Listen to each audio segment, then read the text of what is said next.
Hello everyone. आज मैं आप लोगों के लिए एक बहुत ही इम्पोर्टेंट और बेसिक टॉपिक लेके आया हूँ जो कि फिजिक्स में बहुत यूज होने वाला है। ठीक है, कब कहाँ कैसे वो चैप्टर्स में आपको पता चलेगा। ठीक है, पर फिलहाल मैं आपको इतना बताना चाहूँगा, ठीक है, कि जो मैथमेटिक्स टूल्स नाम की 11th की पहली चैप्टर है, आप लोग अच्छे से जानते होंगे।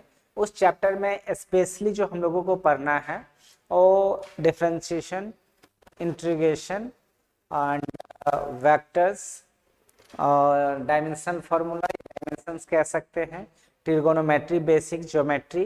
पर उससे भी पहले चीजें, जैसे कि मैंने आपको पहले ही इंट्रोडक्शन क्लास में बता रखा हूँ कि बहुत छोटी छोटी चीजें हैं जो बच्चों को नहीं आती।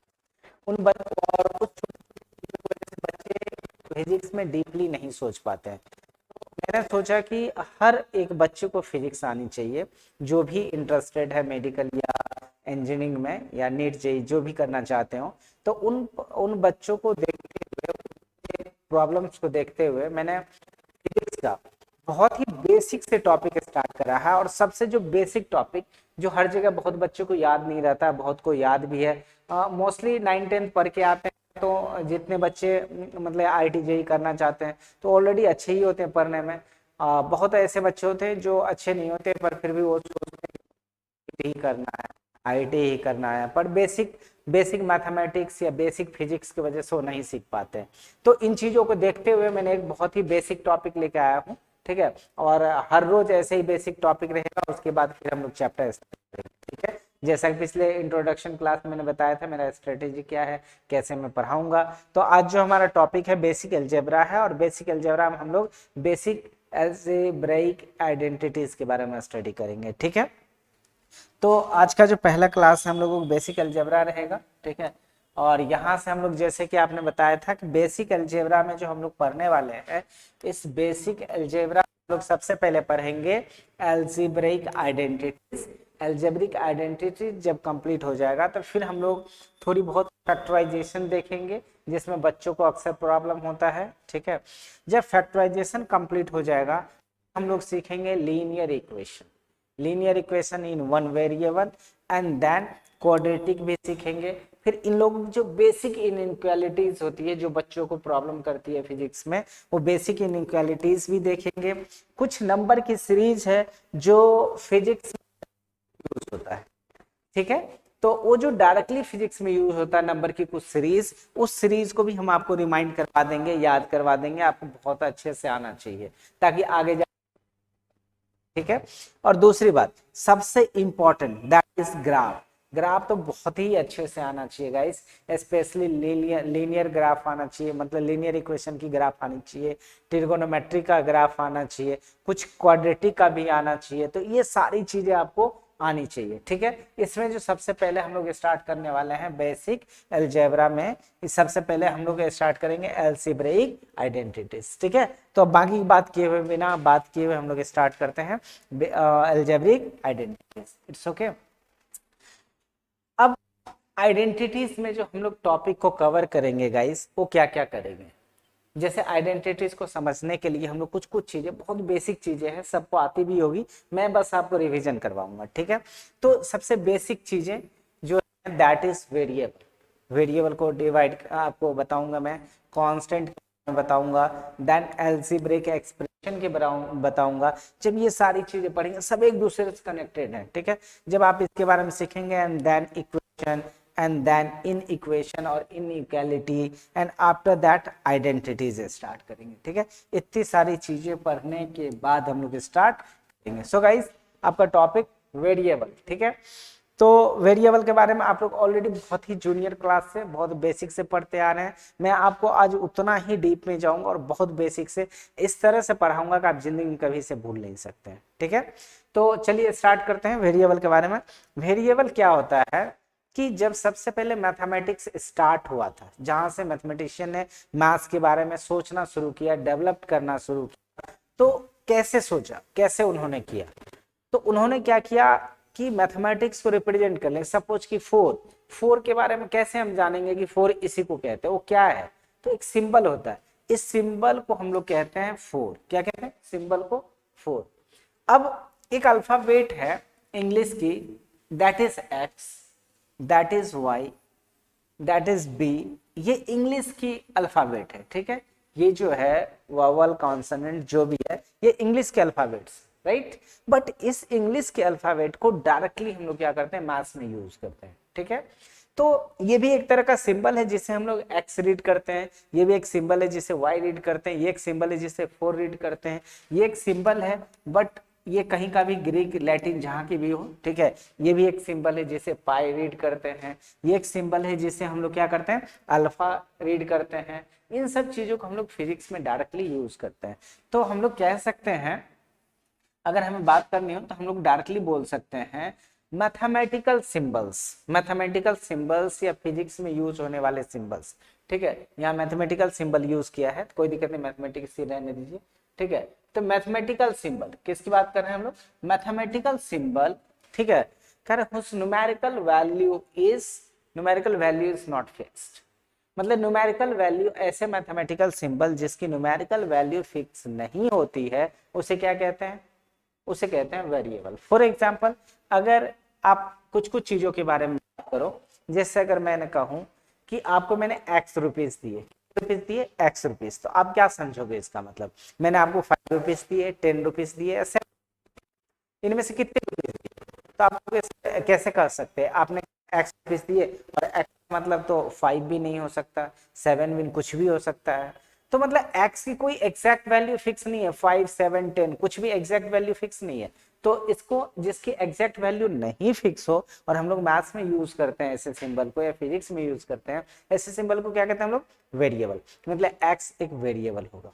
सिमिलरली y कहूं तो मैंने कहा कि मैंने आपको y मैंगोज दिए, तो कितने मैंगोज दिए आपको, 5 मैंगोज दिए, 6 दिए, नहीं कह सकते, क्योंकि y कहने से ना तो 5 होता है ना ही 6 होता है। तो इसलिए y का भी कह सकते हैं कोई न्यूमेरिकल वैल्यू फिक्स नहीं है, and that's why y is a variable, ठीक है। एक तो ये बेसिक चीजें हो गई, नॉर्मली हम लोग ऐसे सीखते हैं वेरिएबल के बारे में, और भी तरीके से सीखेंगे, सबसे पहले थोड़ा सीखे। तो इसका मतलब इस तरह से अगर देखा जाए तो वेरिएबल के एग्जांपल्स जो है आपके पास, वेरिएबल के एग्जांपल्स क्या क्या हो जाएंगे, वेरिएबल्स के एग्जांपल्स हो जाएंगे A, B, C, D and so on, x, y, z. ये सारे के सारे सिंबल्स कैसे हो जाएंगे, वेरिएबल्स, क्योंकि इसकी कोई एग्जैक्ट वैल्यू नहीं है। ऐसा नहीं है, कोई जरूरी नहीं है कि सिर्फ यही हो, इसके अलावा भी वेरिएबल्स हो सकते हैं जो मैथ्स एंड फिजिक्स में यूज होते हैं, लाइक अल्फा, बीटा, गामा, ठीक है, डेल्टा, थीटा, ठीक है। ये सारी चीजें जो देख रहे हैं, ये सब अगर इन सब की भी वैल्यू फिक्स ना हो तो इन सब को ईटीसी, ठीक है, इन सब को हम लोग क्या कह सकते हैं, वेरिएबल कह सकते हैं, क्योंकि इन सब की कोई एग्जैक्ट वैल्यू फिक्स नहीं है। तो ये सारे क्या हो गए, वेरिएबल्स हो गए, ठीक है। जिसमें इसको आप अल्फा बोलते हैं, ठीक है। अगर आपको रीड करने ना हो तो आप ऐसे देख सकते हैं, अल्फा, ये हो गया आपका बीटा, ठीक है, ये आपका गामा, ठीक है, गामा, ये आपका डेल्टा, ठीक है, डेल्टा, और ये आपका थीटा, ठीक है, ये आपका थीटा। इस तरह से इन सब चीजों का आप रीड कर सकते हैं। इन सब की कोई एग्जैक्ट वैल्यू नहीं फिक्स है, दैट्स व्हाई हम लोग इसे क्या कहते हैं, वेरिएबल, ठीक है। अब इसके नेक्स्ट अगर बात करें तो नेक्स्ट टॉपिक जो अपने पास है that is constant. Next topic अपने पास क्या है, कांस्टेंट। तो कांस्टेंट के बारे में क्या कहेंगे, वैसे भी कांस्टेंट मतलब सब जानते हैं फिक्स वैल्यू, ठीक है। मतलब ऐसे मैथमेटिकल सिंबल जिसकी न्यूमेरिकल वैल्यू क्या हो, फिक्स्ड हो, ऐसे मैथमेटिकल सिंबल जिसकी न्यूमेरिकल वैल्यू फिक्स्ड हो, ऐसे चीजों को हम लोग क्या कहते हैं, कांस्टेंट, ठीक है। ऐसे मैथमेटिकल सिंबल को हम लोग क्या कहेंगे, कांस्टेंट, ठीक है। तो जिसकी न्यूमेरिकल वैल्यू फिक्स्ड हो, ऐसे मैथमेटिकल सिंबल या फिजिक्स में होने वाले सिंबल्स को हम लोग क्या कहेंगे, कांस्टेंट। जैसे अगर मैं बात करूं, ठीक है, जैसे अगर मैं बात करूं, अगर मैं कहूं 7, आई गैव यू 7 रुपीज, ठीक है, मैंने आपको कितने रुपीज दिए, 7 रुपीज। तो 7 रुपीज अगर मैं कह रहा हूं कि आपको मैंने दिए, तो क्या वो 8 रुपीज हो जाएंगे, नहीं होंगे, क्योंकि ये 7 कहने से 7 एक फिक्स्ड वैल्यू होता है। अगर मैं 8 कहूं तो 8 एक फिक्स वैल्यू कहता होता है। अगर मैं आपको कहूँ हाफ रुपीज मैंने आपको दिए, तो हाफ क्या हो गया, एक फिक्स वैल्यू होती है, ठीक है। अगर मैंने कहा आपको 2 बुक्स दिए, कितने बुक्स दिए, 2 बुक्स, तो 2 बुक्स का मतलब होता है ये जो 2 है 2 फिक्स वैल्यू है, मतलब 3 बुक्स नहीं हो सकते, 4 बुक्स नहीं हो सकते। तो ये जो 3, 2, हाफ एंड 8, 7 ये जितनी भी चीजें हैं, जितने भी न्यूमेरिकल सिंबल है 7, हाफ, 2, 8, ये सब जो सिंबल है ये सब फिक्स्ड वैल्यू है इसकी, मतलब 2 कहने से सिर्फ 2 ही होगा, 7 नहीं हो सकता। एंड दैट्स वाई ये जितनी भी चीजें हैं 7, 1, 2 ये सब के सब क्या हो गया, कांस्टेंट हो जाएगा। ठीक है, तो कोई जरूरी नहीं है कि कांस्टेंट सिर्फ नंबर्स ही होते हैं, इसके अलावा भी नंबर्स होते हैं। आगे जाके मैं पढ़ाऊंगा, जब ग्राफ वगैरह पढ़ाऊंगा तो उसमें पढ़ाऊंगा कांस्टेंट 2 टाइप्स के होते हैं, टेम्परेरी और परमानेंट। ठीक है, तो इस तरह से अगर हम लोग बात करें इसके एग्जाम्पल्स की, अगर हम लोग बात करें तो इसके एग्जाम्पल्स में ऐसे कोई भी आप न्यूमेरिकल वैल्यू ले लीजिए जिसकी वैल्यूज फिक्स होता है, कभी चेंज नहीं होता है। जैसे अगर मैं बात करूं मैं 2, ठीक है, 3, 1 भी ले ही लो, हाफ, ठीक है, 3/4, 5.6, 5.6, 7 इंटीजर 1/5 etc। ये जितनी भी चीजें, नेगेटिव भी ले सकते हैं, नेगेटिव नंबर भी हो सकता है, पॉजिटिव भी हो सकता है, कोई दिक्कत नहीं है। ठीक है, तो ये जितने भी नंबर्स हैं ये सब के सब क्या है, आपका कांस्टेंट वैल्यू, क्योंकि इसकी वैल्यू चेंज होने वाली नहीं है। अगर ये -5.6 है तो ये -5.6 से ही रहेगा। ठीक है, दूसरी बात, इसके अलावा और भी कुछ कुछ चीजें हो सकती है, जैसे जी का नाम सुना है, इसकी वैल्यू होती है 9.8 मीटर पर सेकेंड स्क्वेयर। और ये जो जी है ये होती है एक्सेलरेशन, ये होती है एक्सेलरेशन ड्यू टू ग्रेविटी। ये क्या होता है, acceleration, acceleration, acceleration due to gravity, acceleration due to gravity. ठीक है, एक्सेलरेशन ड्यू टू ग्रेविटी। इसके अलावा भी कुछ चीजें, जैसे आपने सुना है पाई, पाई की अप्रोक्सीमेट वैल्यू कितनी होती है, 22/7, या फिर कह सकते हैं 3.14। तो ये जो पाई है, पाई क्या होता है, ये पाई की भी एग्जैक्ट वैल्यू 22/7 नहीं होती, पर हम लोग इसको अभी इतना ही लेके चलते हैं। ठीक है, तो इसकी भी एक फिक्स वैल्यू है, तो पाई भी एक तरह से कांस्टेंट है, जी भी एक तरह से कांस्टेंट है। इसके अलावा ग्रेविटेशनल कांस्टेंट का नाम सुने होंगे आपने, capital G, that is 6.67 into 10⁻11 newton metre square पर kg स्क्वायर। ठीक है, तो आपने ये पढ़ा है, तो इसकी भी वैल्यू फिक्स होती है। ये जो g है, इस g की वैल्यू क्या होती है, फिक्स होती है। ठीक है, इस g की वैल्यू क्या होती है, फिक्स होती है। तो इसलिए इसको कहते हैं gravitational constant, universal gravitational constant. Gravitational में लिख देता हूँ, ग्रेविटेशनल कांस्टेंट। ठीक है, ग्रेविटेशनल कांस्टेंट, तो ये यूनिवर्सल ग्रेविटेशनल कांस्टेंट है। तो इस तरह के दो तरह के कांस्टेंट थे, ये परमानेंट है और ये सब टेम्परेरी है। ये कभी कांस्टेंट हो सकते हैं, कभी वेरिएबल का भी काम करते हैं। ठीक है, वो बाद में मैं समझाऊंगा, पर ये परमानेंट है, ये कभी नहीं बदलने वाले, कभी नहीं चेंज होते हैं, इसलिए इसको कहते हैं परमानेंट कांस्टेंट। ठीक है, तो ये सब के सब क्या है, कांस्टेंट। पर कांस्टेंट को एक और भी तरीके से हम लोग देखते हैं, आइए देखते हैं इसको। ठीक है, बट इसको थोड़ा सा मैं एक और तरीके से आपको समझाता हूँ इस कांस्टेंट के बारे में। देखिए, इसको कहते हैं explanation, explanation, explanation, explanation about variables, explanation about variables and constant. ठीक है, कांस्टेंट। अब एक मैं आपको दूसरा नजरिया दिखाता हूँ इसका, कि एक्सप्लेनेशन क्या करना चाहता हूं मैं इसमें, कि वेरिएबल और कांस्टेंट के बारे में एक और इसका नजरिया मैं आपको दिखाना चाहूंगा। जैसे अगर आप बात करें, हम सपोज कि ये क्या है, सर्कल, क्या है, सर्कल, तो ये इसका क्या है, सेंटर, और ये रहा इसका रेडियस। अगर मैं एक और रेडियस को इससे ज्वाइन कर दूं इस सेंटर से, तो एक और रेडियस होगा, और ये पूरा का पूरा हो जाएगा यहाँ से यहाँ तक डायमीटर।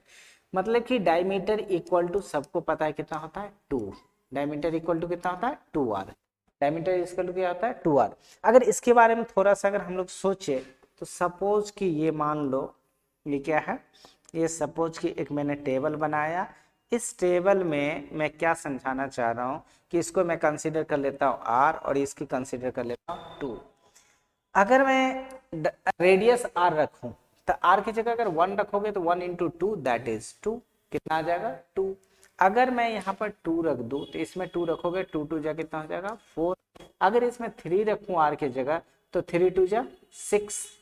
जैसे जैसे ये r की वैल्यू चेंज हो रही है, देखो जैसे जैसे r की वैल्यू चेंज हो रही है वैसे वैसे d का भी वैल्यू चेंज हो रहा है हर केस में। अगर पहला केस देखें, पहला d1 निकालता हूँ, d1 में मैंने r1 देखिए कितना लिखा है, r1 लिखा है 1, तो 2 इंटू 1 दैट इज 2।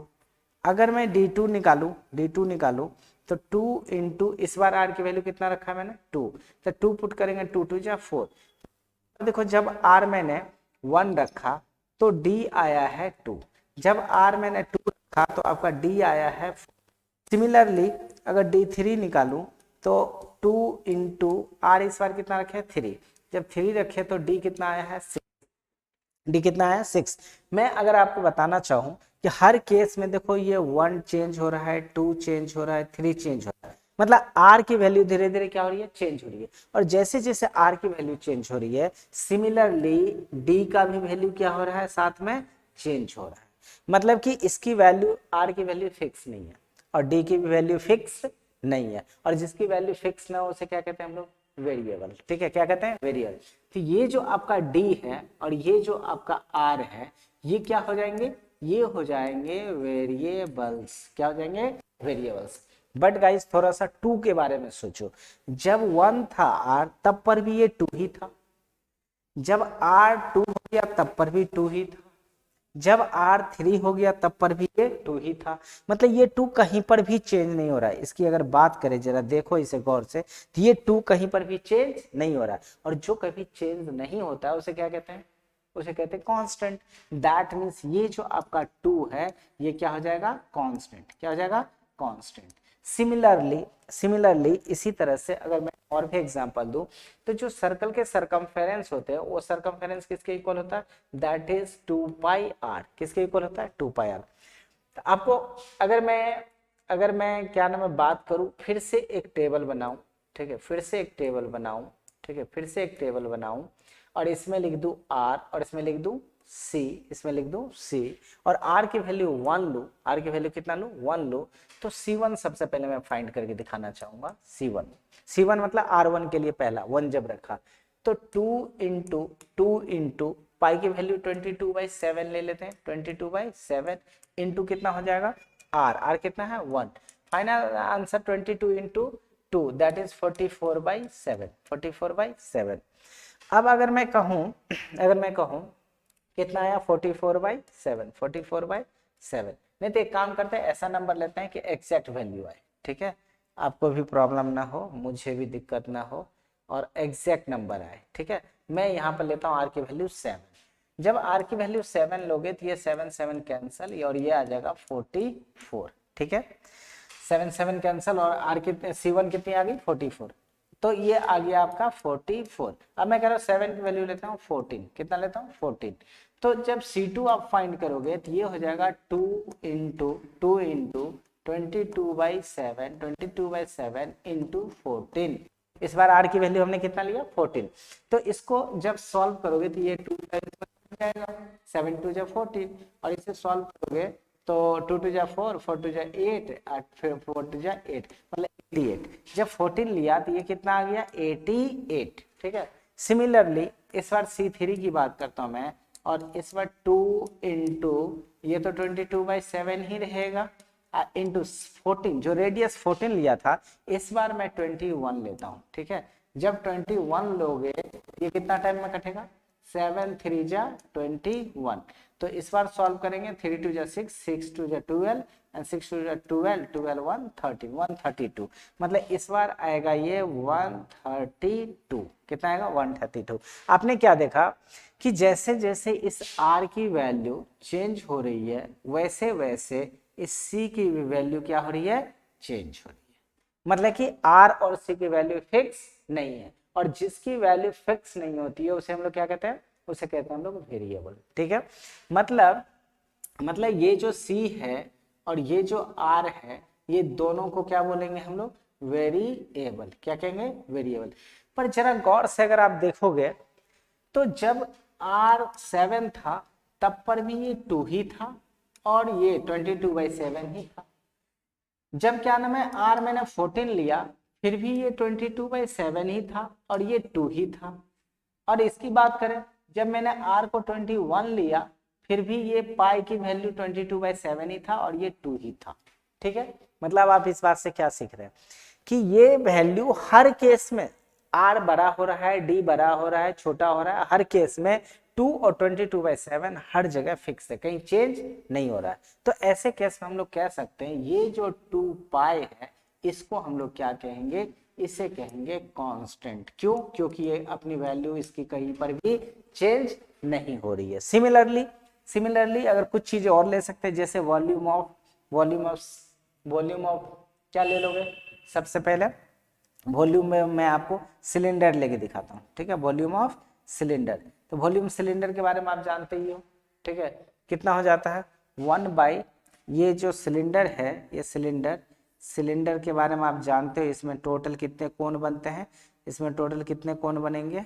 ठीक है, इसमें टोटल, ठीक है, 3 कोण बनते हैं। ठीक है, कितने कोण बनते हैं, इसमें 3 कोण बनते हैं।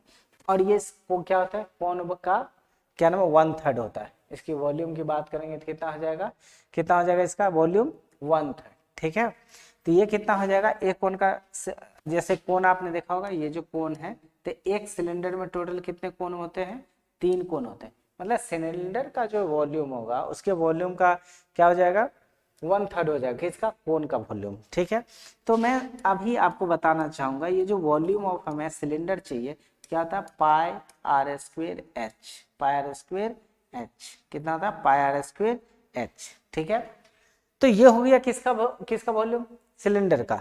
तो सिलेंडर की वॉल्यूम की बात करेंगे तो देखिए पाई का वैल्यू यहाँ पर फिक्स था, यहाँ पर भी फिक्स रहेगा, पर ये r की वैल्यू चेंज होगी और ये h का भी वैल्यू चेंज होगा। जैसे r और h की वैल्यू चेंज होगी तो यहाँ पर भी की वैल्यू चेंज होगी।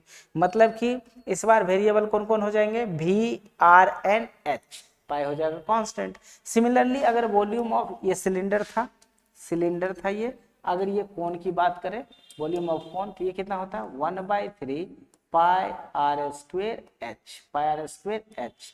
अब इसमें गौर से देखो तो 1/3 इस बार चेंज नहीं हो रहा है, पाई चेंज नहीं हो रहा है, फिर से r और h चेंज होगा, तो r और h चेंज होगा तो v भी चेंज हो जाएगा। मतलब v, r, h क्या होगा, वेरिएबल्स, एंड 1/3 और पाई क्या होगा, कांस्टेंट। इस तरह से अगर आप देखना चाहेंगे तो सारे ही जितना भी मैंने पीछे लिखा इधर, इस तरह से जैसे रेक्टेंगल ले लो, स्क्वायर ले लो, तो रेक्टेंगल में क्या आएगा, पेरीमीटर और रेक्टेंगल की बात करें 2 × l + b, तो l और b दोनों वेरिएबल, साथ में पेरीमीटर ही वेरिएबल, और 2 जो है कांस्टेंट रहेगा।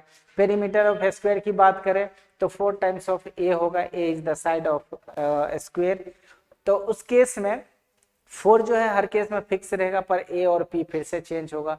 तो इस तरह से अगर देखा जाए तो वेरिएबल की बात करें तो वो तो a से शुरू होगा और z तक सब आ जाएगा, a b c d e f g x y z, ये सारा ही वेरिएबल हो जाएगा। और नंबर में जैसे हमने दिखाया आपको, नंबर में उधर लिया था हमने, जैसे तो पाई आया था, 2 आया था, 4 आया, एंड फिर से 1/3 आया, 22/7 आया, इस तरह से ये सारे ही नंबर आ जाए अगर सारे एक्सप्रेशन को मैं कैलकुलेट करूँ तो कहने का मतलब है कि ये जो वेरिएबल है जिसकी वैल्यू फिक्स ना हो से वेरिएबल, और जिसकी वैल्यू फिक्स हो उसे क्या कहते हैं हम लोग, कांस्टेंट। अगर ये दोनों चीजें अच्छे से समझ में आ रही हो तो नेक्स्ट जो अपना टॉपिक है, नेक्स्ट टॉपिक अपना क्या है देख लेते हैं, अलजेब्रिक एक्सप्रेशन।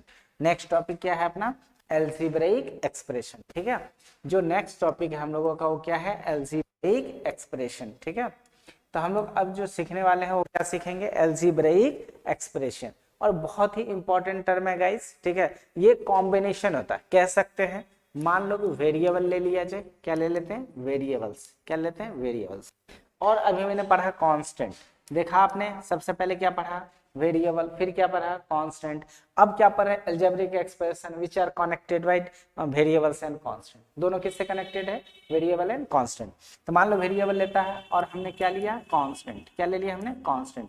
अब इन दोनों को 4 फंडामेंटल साइंस, कितने साइंस, 4 फंडामेंटल साइंस, वो may be plus minus, sign of multiplication और डिवीजन, या तो ऑल ऑफ देम, या तो सारे साइन को एक साथ यूज कर सकते हैं, या फिर इनमें से किसी एक साइन को आप यूज कर लो। ठीक है, एटलीस्ट 1 साइन, किसी भी साइन के साथ वेरिएबल और कांस्टेंट को अगर आप कनेक्ट कर दो, ज्वाइन कर दो, तो जो एक्सप्रेशन बनेगा उसी एक्सप्रेशन को हम लोग कहते हैं एल्जीब्रेइक एक्सप्रेशन, क्या कहेंगे उसको, एल्जीब्रेइक एक्सप्रेशन, ठीक है, उसी को हम लोग क्या कहेंगे, एल्जीब्रेइक एक्सप्रेशन, ठीक है। तो आपको लिखा हुआ भी वही है, combination of variable and constant connected by 4 fundamental mathematical sign that is plus minus multiply and division और any of them call the algebraic expression. तो वेरिएबल कांस्टेंट को कनेक्ट कर दो, जैसे एक वेरिएबल लिया हमने x, एक वेरिएबल लिया हमने x और एक सिंबल लेता हूं मैं प्लस, एक सिंबल लिया मैंने प्लस और इसको कनेक्ट कर दिया 3 से, कितना 3 से। तो x वेरिएबल 3 क्या है, constant which are connected by a symbol plus and that's why it is called an algebraic expression. तो ये जो एक्सप्रेशन बना x प्लस 3, इसी को हम लोग क्या कहेंगे, एल्जीब्रेइक एक्सप्रेशन। उसके बाद और भी एग्जांपल ले सकते हैं, जैसे 2y प्लस 3 एक दूसरा एल्जेब्रिक एक्सप्रेशन, ये पहला ले लो और ये हो जाएगा एल्जीब्रेइक एक्सप्रेशन सेकेंड। कौन सा एल्जेब्रिक एक्सप्रेशन, सेकेंड। कैसे, अब देखो ये कांस्टेंट है, ये क्या है, कांस्टेंट है, ये आपका वेरिएबल हो जाएगा, ये क्या होगा, वेरिएबल होगा, और ये क्या होगा, ये भी कांस्टेंट है। तो देखिए वेरिएबल कांस्टेंट कनेक्टेड बाय, या तो चारों सिंबल से कनेक्ट हो या किसी भी एटलीस्ट वन से तो होना ही चाहिए। तो अब इनकी बात करोगे, ठीक है, तो इसमें कहोगे कि सर इसमें तो सिंबल ही नहीं है कुछ, तो ये दोनों कैसे कनेक्ट हुआ। देखिए वेरिएबल है कांस्टेंट, ये भी कांस्टेंट। अब इसको अगर मैं बाय फॉरगेट करूं तो 2 और x के बीच में नहीं कुछ, तो क्या होता है, यहाँ पर क्या सिंबल होगा, x, और वो 2 के बीच में क्या सिंबल होगा, मल्टीप्लाई का साइन, क्योंकि 2 को अगर x से मल्टीप्लाई करते हैं कितना होता है, 2x, एंड प्लस कितना हो जाएगा, प्लस 3, प्लस कितना हो जाएगा, 3। तो देखिए एक सिंबल तो मल्टीप्लाई हो गया, एक सिंबल प्लस हो गया, और ये वेरिएबल कांस्टेंट, दोनों के बीच में प्लस और इसके बीच में ये प्लस। तो इस तरह से वेरिएबल और कांस्टेंट कनेक्टेड है, कैसे, प्लस और मल्टीप्लाई साइन के साथ। तो 2x प्लस 3 को भी हम लोग क्या कहेंगे, एल्जीब्रेइक एक्सप्रेशन। सिमिलरली ऐसे और भी ले सकते हैं एग्जांपल, जैसे एग्जांपल एल्जीब्रेइक एक्सप्रेशन थर्ड ले ले, जैसे x² माइनस 3x प्लस 5/2। अब अगर इसकी बात करें तो इसमें अगर गौर से देखिए तो यहाँ x², एक यहाँ पर माइनस सिंबल हो गया, और यहाँ पर 3 इंटू, रुको इसको एरो का साइन हटा के, इसको अगर थोड़ा सा और बाइफर्केट करके लिखूं तो x² minus 3 into x plus 5/2। अब यहाँ पर गौर से देखिए तो सारा सिंबल ही यूज हो गया है, माइनस, मल्टीप्लाई, प्लस, डिवाइड सारा ही यूज है, तो इसमें चारों सिंबल यूज हो गया है। तो इस तरह से हम लोग इसे भी कह सकते हैं, क्या है ये, एल्जीब्रेइक एक्सप्रेशन। अब आपसे एक और क्वेश्चन आपके लिए है, ये आपसे अगर मैं पूछूं कि क्या जो 5 है, 5 एक एल्जीब्रेइक एक्सप्रेशन होगा या नहीं होगा, तो आप क्या बोलोगे, इसका आंसर करो जल्दी। 5 एक एल्जेब्रिक एक्सप्रेशन है या नहीं, तो आप क्या बोलोगे, नहीं सर ये कैसे हो सकता है, ये तो सिर्फ और सिर्फ क्या है, कांस्टेंट है, इसमें तो वेरिएबल है ही नहीं। और अगर आप ऐसे सोच रहे हैं तो बिल्कुल ही गलत सोच रहे हैं गाइस, ये एक एल्जेब्रिक एक्सप्रेशन है। अब कहेंगे सर इसमें तो मुझे वेरिएबल है ही नहीं, तो आप क्या पढ़ा रहे हो, यहाँ तो आप बोले कि वेरिएबल होना चाहिए और इसमें कोई वेरिएबल है ही नहीं। तो मैं आपको दिखाता हूँ इसमें वेरिएबल, क्या मैं इस 5 को 5 इंटू 1 लिख सकता हूँ क्या, बिल्कुल लिख सकता हूँ, क्योंकि 5 को 1 से कितना हो जाएगा, 5। फिर से अगर मैं बोलूँ आपको, क्या मैं 5 इंटू 1 के जगह x की पावर 0 लिख दूं क्या, क्योंकि x की पावर अगर 0 लिखूंगा तो उसकी वैल्यू कितनी हो जाएगी, 1। अब बताइए x की वैल्यू कुछ भी रखो आंसर 1 कर देगा, तो x चेंज हो सकता है, 5 हो सकता है, 2 हो सकता है, 3 हो सकता है, तो x यहाँ पर क्या हो गया, वेरिएबल। तो ऐसे केस में ये है कांस्टेंट और ये है वेरिएबल, और इन दोनों के बीच में एक सिंबल है, क्या चीज, मल्टीप्लाई का, और इसको हम लोग लिख सकते हैं 5x की पावर 0। तो बताओ गाइस ये वेरिएबल, ये अलजेब्रिक एक्सप्रेशन हुआ या नहीं, तो बिल्कुल हुआ, ठीक है, ये एक अलजेब्रिक एक्सप्रेशन है और ये कांस्टेंट अलजेब्रिक एक्सप्रेशन है, ठीक है। एक और क्वेश्चन आप लोगों से, क्वेश्चन नंबर 2, ये आपको जवाब देना है कि बताओ x² एक अलजेब्रिक एक्सप्रेशन होगा या नहीं होगा, ठीक है, क्या बोलोगे, बिल्कुल नहीं होगा सर, इस बार तो मैं सही बोल रहा हूं, ये बिल्कुल x² एक अलजेब्रिक एक्सप्रेशन नहीं होगा। क्यों नहीं होगा, बिल्कुल होगा। x² को क्या हम लोग 1 से मल्टीप्लाई नहीं कर सकते, 1 से मल्टीप्लाई कर देंगे तो अगेन ये x² ही रहेगा, बट देखो ये 1 कांस्टेंट, x² वेरिएबल, और ये मल्टीप्लाई का साइन, तो variable and constant connected by the sign that is multiply, so X square is also a variable, sorry X square is also an algebraic expression. तो algebraic expression आपको अच्छे से समझ में आ गई।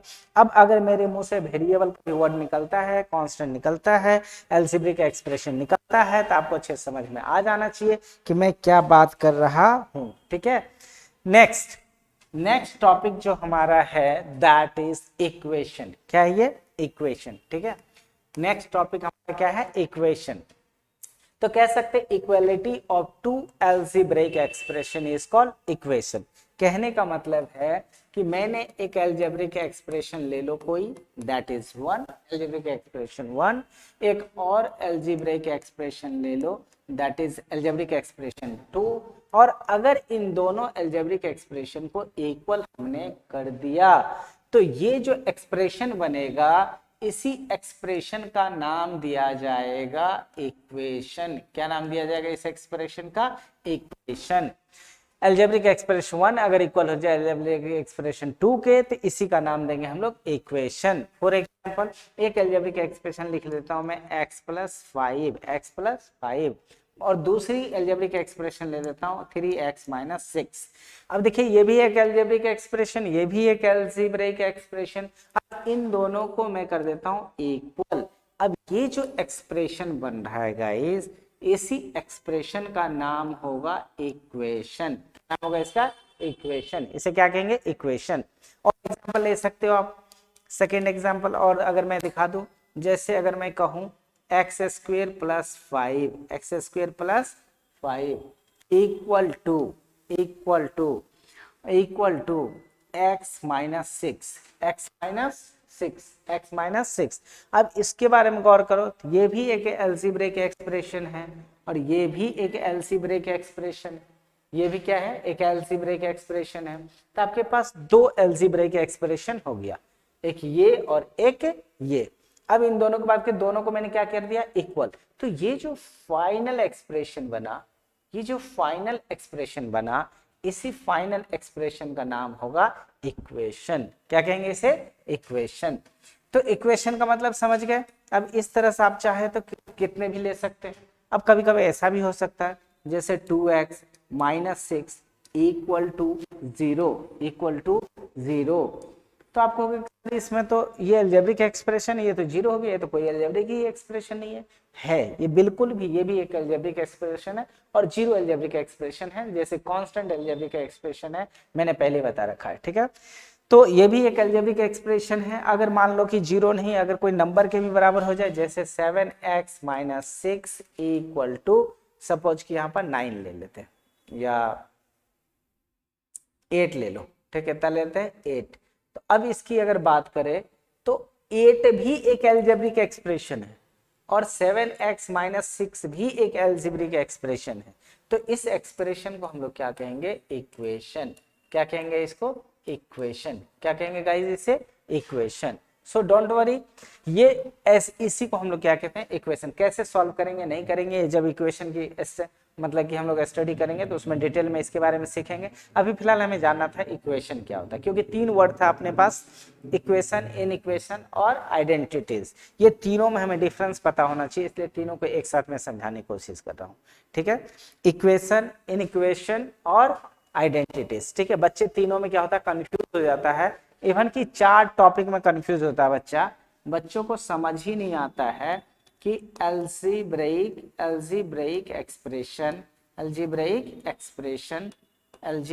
expression and second one equation,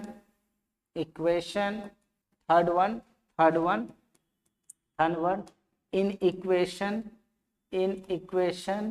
inequation and fourth one identities। Fourth one identities. ये चारों में, फोर्थ वन आइडेंटिटीज, इस चारों में क्या डिफरेंस है? इन चारों में क्या डिफरेंस है? बच्चों को पता ही नहीं चलता, इसलिए मैंने सबसे पहले आपको सिखाया अलजेब्रिक एक्सप्रेशन, और इसको सिखाने के लिए वेरिएबल एंड कांस्टेंट चाहिए था, उसको भी मैंने समझाया था।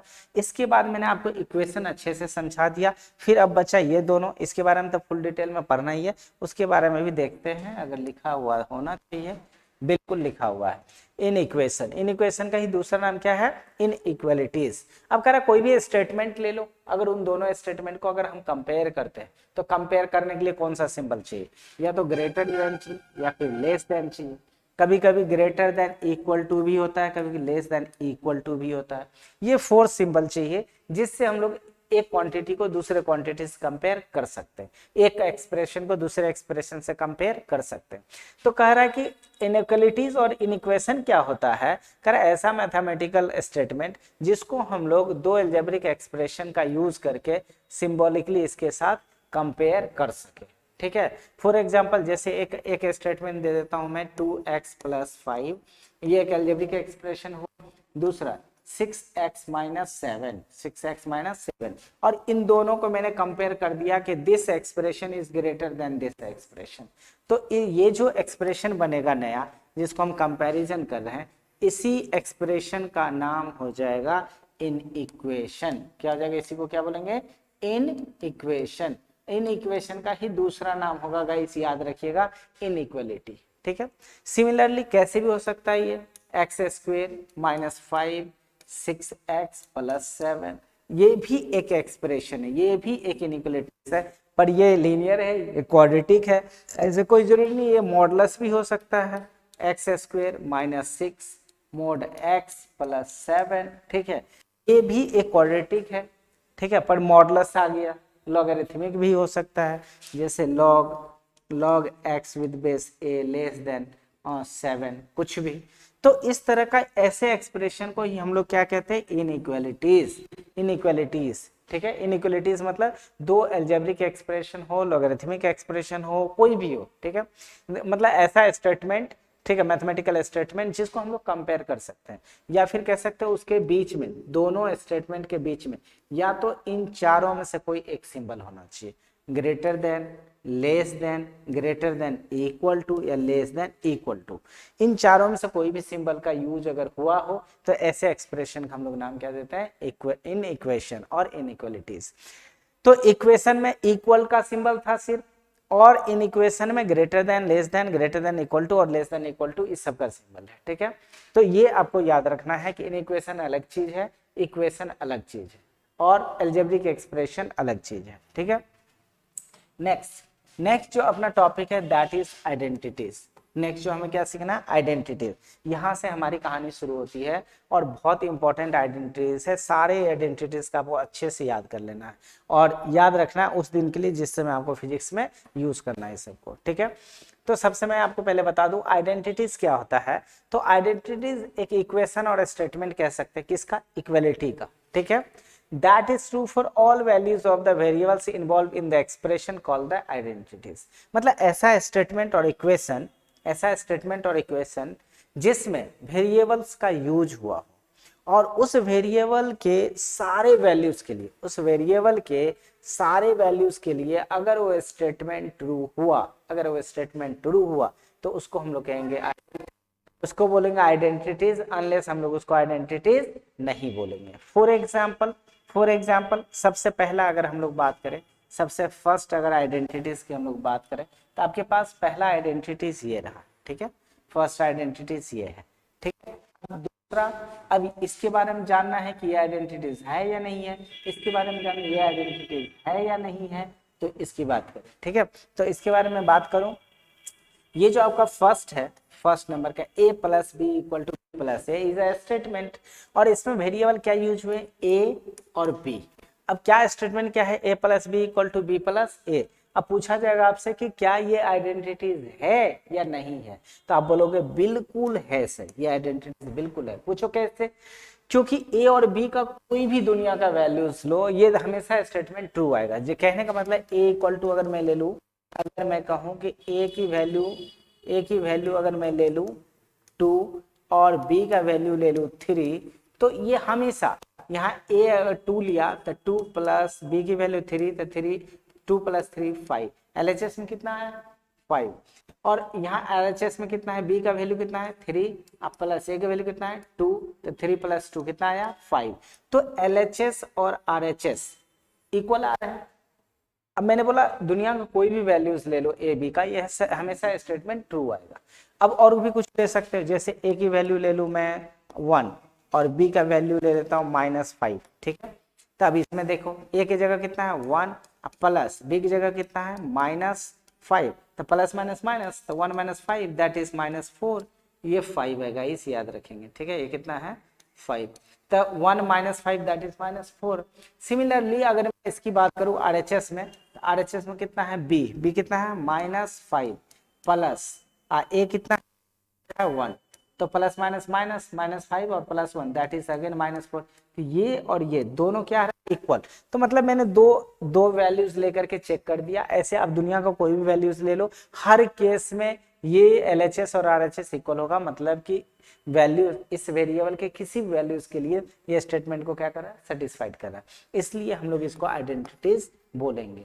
बट जरा इसके बारे में सोचो, 2 नंबर के स्टेटमेंट के बारे में सोचो। इसने क्या लिखा है a - b = b - a, और इसके बारे में अगर मैंने जैसे a और b का ये दोनों वैल्यू लिया है, मैंने ये दोनों वैल्यू लिया है, तो इन दोनों वैल्यू की बात करें तो इनको लेके अगर मैं आपको चेक करवाऊं, दिखाऊं कि दोनों इक्वल हो रहा है या नहीं हो रहा है, तो आप देख सकते हो। जैसे इसके बारे में बोले तो a कितना दे रखा है, a दे रखा है 2, अब माइनस b कितना दे रखा है, b दे रखा है 3, तो 2 - 3 कितना आएगा -1, और इसमें क्या है b - a, तो b कितना है, b है 3, अब माइनस a कितना है 1, 3 - 1 कितना होगा, 3 - 1 कितना, सॉरी a कितना है वो, ये इसका नहीं है, फर्स्ट में ले रहे थे। a कितना दे रखा था 2, b दे रखा था 3, तो 2 - 3 -1, और इसमें दे रखा है b कितना दे रखा है 3, अब माइनस a कितना दे रखा है 2, तो 3 - 2 1। अब गौर से देखो, क्या -1 1 के इक्वल हो सकता है क्या, बिल्कुल नहीं हो सकता, इसलिए ये आइडेंटिटीज नहीं होगा, ये आइडेंटिटीज नहीं होगा। तो आपको समझ में आ गया होगा कि आइडेंटिटीज किसकी बात कर रहे हैं। ऐसा स्टेटमेंट वो इक्वलिटी का स्टेटमेंट होना चाहिए, इक्वेशन कह सकते हैं, जिसमें LHS में वेरिएबल का वैल्यू रखने के बाद और RHS में वेरिएबल का वैल्यू रखने के बाद दोनों इक्वल आ जाए, मतलब स्टेटमेंट को सेटिस्फाइड करे, तो उसे हम लोग कहेंगे आइडेंटिटीज, अनलेस आइडेंटिटीज नहीं कहेंगे, ठीक है। सिमिलरली ये आपको जानते हैं, ये पाइथागोरस थ्योरम है, और ये भी एक तरह का आइडेंटिटीज है, और ये ऑलवेज ट्रू होता है, आप लोग जूनियर क्लास से पढ़ते आ रहे हो। सिमिलरली जैसे इसकी बात करें a + b का होल स्क्वायर, a + b का होल स्क्वायर, अगर इस a + b का होल स्क्वायर की अगर बात करें, तो ये a + का b का होल स्क्वायर भी एक आइडेंटिटीज है। इसमें a b का कोई भी वैल्यू रखो, हमेशा ये दोनों इक्वल आएगा। सिमिलरली a - b का होल स्क्वायर, और ये भी अलजेब्रिक, ये अलजेब्रिक आइडेंटिटीज हो गया, और ज्योमेट्रिक आइडेंटिटीज हो गया, और ये भी अलजेब्रिक आइडेंटिटीज है, ठीक है। इसकी बात करें, देखिए इसको भी आइडेंटिटी है, sin theta cos theta, sin square theta plus cos square theta 1, theta की कोई भी वैल्यू रखो, ऑलवेज दोनों सम होकर के 1 ही आएगा, और इसको ट्रिगोनोमेट्रिक आइडेंटिटीज कहते हैं। ये भी ट्रिगोनोमेट्रिक आइडेंटिटीज है, और ये भी ट्रिगोनोमेट्रिक आइडेंटिटीज। इसमें साइन कॉसेक का कोई भी वैल्यू रखो, ऑलवेज ट्रू होगा, ये भी ऑलवेज ट्रू होगा, आप चेक कर सकते हो, ठीक है। तो इस तरह से आपने देखा कि आइडेंटिटीज के भी टाइप हो सकते हैं, एल्जेब्रिक आइडेंटिटीज, ज्योमेट्रिक आइडेंटिटीज और ट्रिगोनोमेट्रिक आइडेंटिटीज, और भी होते हैं, पर मेनली यही 3 है। तो इसके अलावा मैं आपको बात करूं तो आइडेंटिटीज के टाइप्स ऑफ आइडेंटिटीज की बात करें तो 3 तरह का मेनली आइडेंटिटीज हम लोग बात करेंगे, एल्जेब्रिक आइडेंटिटीज, ट्रिगोनोमेट्रिक आइडेंटिटीज और ज्योमेट्रिक आइडेंटिटीज। तो इस लेक्चर में, इस टॉपिक में जो हम लोग कवर करने वाले हैं, सिर्फ और सिर्फ एल्जेब्रिक आइडेंटिटीज, ट्रिगोनोमेट्रिक और ज्योमेट्रिक आइडेंटिटीज की बात हम लोग इसमें नहीं करेंगे, ठीक है। तो इसके बाद अब अगर क्या नाम है एल्जेब्रिक आइडेंटिटीज की बात कर रहे हैं, तो ऐसी एल्जेब्रिक आइडेंटिटीज एक स्पेशल टाइप ऑफ आइडेंटिटीज होता है, जिसमें सिर्फ एल्जेब्रिक एक्सप्रेशन का ही यूज होता है। जैसे a + b = b + a, a - b = b - a, a + b का होल स्क्वायर, a - b का होल स्क्वायर, ये जितने भी एग्जाम्पल देख रहे हैं, ये सब किसका एग्जाम्पल है, जो पहले ही समझा रखा हूं मैं, बस मुझे बताना है, ठीक है। तो ये सब इस टाइप के जो आइडेंटिटीज हैं, इसको हम लोग क्या बोलेंगे, algebraic identities. And then after that after that दूसरा क्या है, ट्रिगोनोमेट्रिक आइडेंटिटीज। ट्रिगोनोमेट्रिक आइडेंटिटीज क्या होता है, formula involving trigonometric ratios that holds true for every angles. ठीक है, तो ऐसे आइडेंटिटीज को हम लोग क्या कहते हैं, ट्रिगोनोमेट्रिक आइडेंटिटीज, जैसे sine square plus cos square and this. ठीक है, इसको क्या बोलेंगे हम लोग, ट्रिगोनोमेट्रिक आइडेंटिटीज। उसके बाद ज्योमेट्रिक की बात करें ज्योमेट्री आइडेंटिटीज, तो करें ऐसा mathematical relation between the geometric quantities like sides, angle, areas, volume etcetera etcetera that holds true for all valid cases in geometry. ऐसे ऐसे ऐसे क्या नाम है, हम लोग फॉर्मूला या इक्वेशन रिलेशंस को हम लोग क्या कहेंगे, ज्योमेट्रिक आइडेंटिटीज। जैसे पाइथागोरस थ्योरम, दूसरा equation of ellipse X square by A square plus Y square by B square equal to 1। तो ये सारा ज्योमेट्रिक है, ये सारा ज्योमेट्रिक। पर हम लोग इस चैप्टर में कौन सा डिस्कस करने वाले हैं, अलजेब्रिक आइडेंटिटीज ओनली। तो यहां से आपकी शुरू होती है, ठीक है, सम इंपॉर्टेंट आइडेंटिटीज, यहां से हम लोग शुरू करेंगे। तो लेक्चर बहुत लंबा हो चुका है, तो यहां से हम लोग नेक्स्ट क्लास में गाइज स्टार्ट करने वाले हैं। यहाँ से ईच एंड एवरी डिटेल में मैं बताऊंगा इसके बारे में, और लास्ट में एक नोट भी दूंगा। जितना आपको याद करना है, जितना आपको इंपॉर्टेंट है, जरूरी है, कितना आपको हमेशा याद रहना चाहिए, वो लास्ट में बताऊंगा। पहले आप सबको डिटेल में सीख लो, ठीक है। तो यहाँ से हम लोग नेक्स्ट क्लास में बात करेंगे, अभी फिलहाल इतना ही रहने देते हैं, ठीक है, ओके।